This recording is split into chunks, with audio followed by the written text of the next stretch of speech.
Back in 2007, while I was living on the Big Island in Hawaii.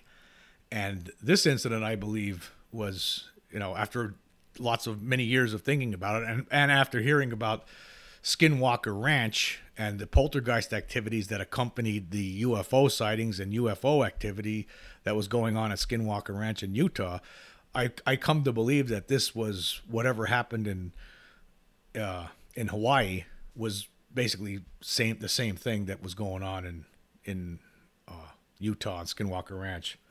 Anyhow, when I had this place, it was pretty much in the middle of nowhere. It was a house called Paradise Park. It was near Hilo, Hawaii, on the Big Island, and it was basically a house in the middle of nowhere. It was off, you drove on a small highway to get there, but then you had to get off on a dirt road and drive on that for a few miles, and then there was another dirt road leading into my property.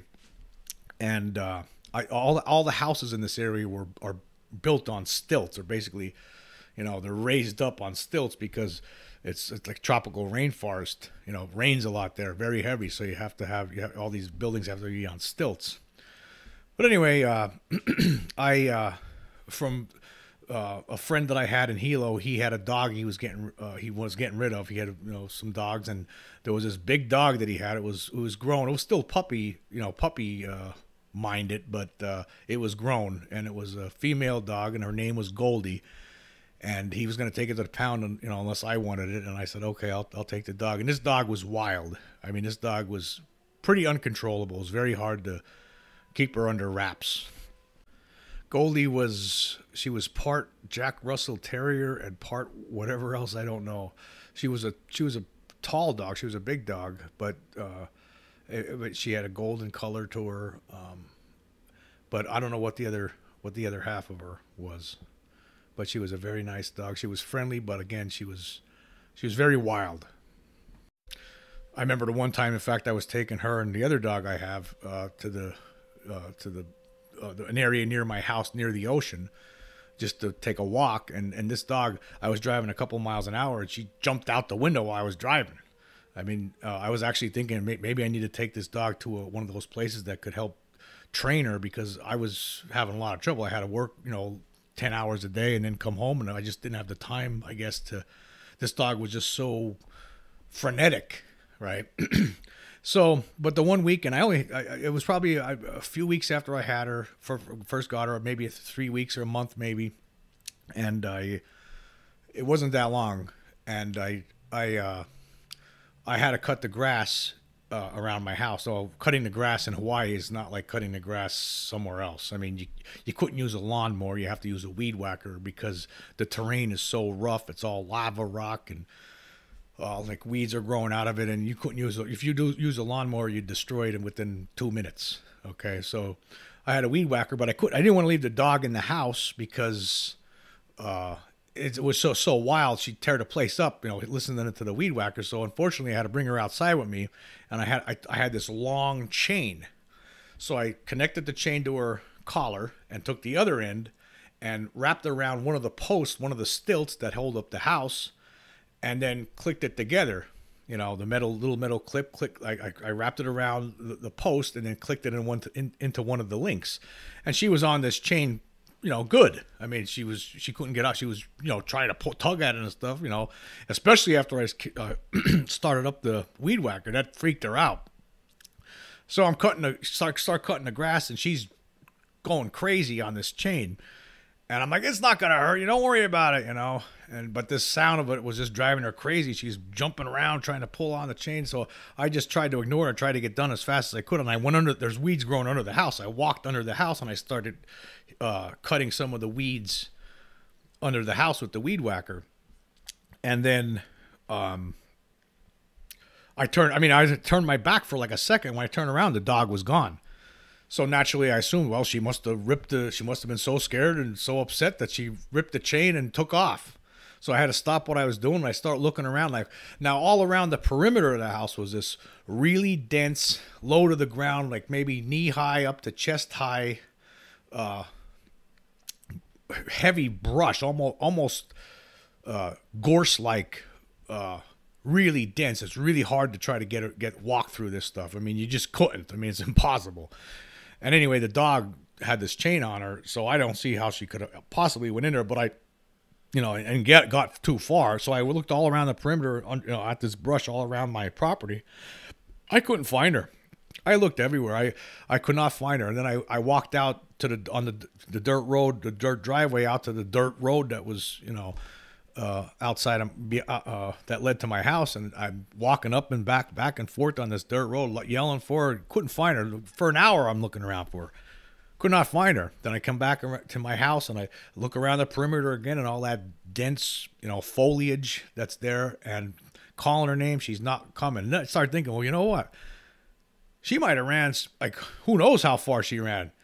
Maybe somebody picked her up and dropped her off at the SPCA, because it was, about over an hour had passed by this point. So I actually, took a ride to the local shelter, the animal shelter, and I asked them if, I gave them a description of the dog, and they said, no, nobody dropped any dog off. So I went back to my property. I spent like another hour looking. Altogether, I was looking around for this dog for about 2.5 hours, and I finally gave up. I gave up, and I just sat down on the step of the house, and I was like, wow, she's gone. I don't know where she went. And right when I sat down, I basically gave up. The dog right across from me. She rose right up from this foliage that I just looked into like 3 or 4 times, just in the last 5 minutes. It was almost as though she was there the whole time. And surprisingly, the chain was still connected to her. And I was like, wow, where were you? And where were you at? And she was calm. Strangely, she was calm. She calmly walked toward me, like she was more calm than I've ever seen her. And but then the strangest part came, was that loop on the other end of the chain that I had wrapped around one of the posts was still there. Was still connected. Like the loop was still connected. Like, how did that happen? Somebody would have had to do that. I mean, the dog can't unhook a link like that and then reconnect it. So then I decided, well, maybe there must have been a spot somewhere along this post, where I connected the dog. And, maybe there's a space somewhere and that loop, she was able to get away, and that loop went through that space. But there was no space. I checked it, went into the ground. Then I think, well, maybe it wasn't this one. I checked all the other post that I possibly could have been. Maybe I was thinking it was a different, maybe I actually tied her to a different post. And I checked every post, went deep into the ground. So I had no explanation for it. I to me, it was almost as though a ghost did it. I mean, now when I got to the Big Island, there were a lot of stories you hear about night marchers or night walkers, some ancient Hawaiian tribe that, a ghostly tribe that, treks around the island, and if you just get in their way, they'll kill you, and all kinds of stories like that. I didn't know what to think. There was really no explanation for something like this. It seemed like it was poltergeist activity. Basically the dog disappeared right in front of me, and then reappeared, 2.5 hours later, and right in front of me. And it was amazing. But again, the most amazing thing about it was the other end of that chain. It's still in a loop. It was still connected. It was incredible. And there was nobody there. I mean, it was broad daylight. The sun's shining. It's a beautiful day. There's nobody else there. I'm there by myself. And that happened. Now, I guess it was probably about a month later where I got home from work. I was meeting a friend we're going to go to the movies. And I told this friend, I said, hey, I'll be there at a certain time. And it was a long day at work. And I called this girl up and I was like, yeah, I'll be there right when I get done work. So I went home, and the movie was going to be starting soon. And I felt bad for the dogs. So, I brought them out, and, But I really felt bad for Goldie because I mean she was stuck in the house all day, and here I'm coming home and I'm just letting her out, and then I'm gonna leave suddenly. And I made a big mistake. I was thinking, you know what, I'm not gonna put her back in the house. I'm gonna let her out here. Because I mean, again, I lived in the middle of nowhere. I mean, I was miles away from the highway. There was hardly any vehicles that ever rode around there. And she was, by this point, I was letting her out a lot, and she was, go out and come back, and I didn't really have anything to worry about. So I figured I'd just leave her outside. She'll be okay. She'll be good. And I remember I was leaving. I said, no, don't, just stay right there. And I remember I was driving out of the driveway, and I could see her. She was still sitting there looking at me. So I went I got on the dirt road. It was getting dark out by this point. And I got on the dirt road, and I had to drive a few miles to get to the highway. And I get to the highway. I'm driving on the highway a little bit, and all of a sudden, this loud, sound went off in my left ear. Nothing like this has ever happened. It was like a form of tinnitus, but incredibly loud. I never had something like this happen before or since. In my left ear, it went off like wee, like really loud. In fact, it was very upsetting. I remember looking around like, what the hell's going on here? So I went to this movie. I met this girl. We went to the movie. The Mist. It was Stephen King's The Mist. Very depressing movie.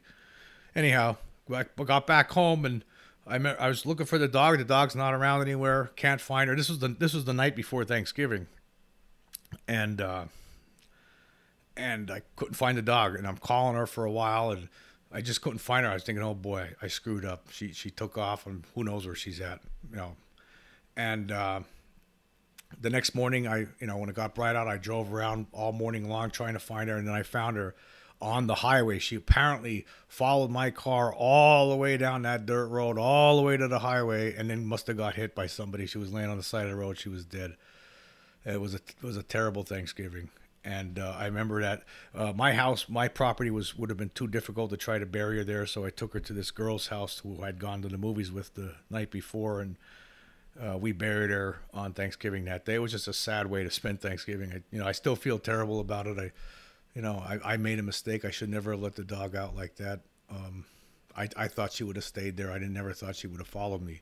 However, the implications of all of this, what happened? Okay, how did that sound go off in my ear? It was almost as though, when you go back, it's like, okay, I'm driving up down this highway.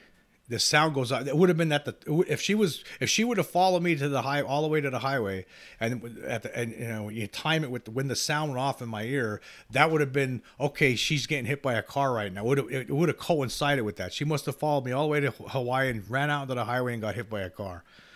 And it's like, how did that? Like, why did that sound go off in my ear?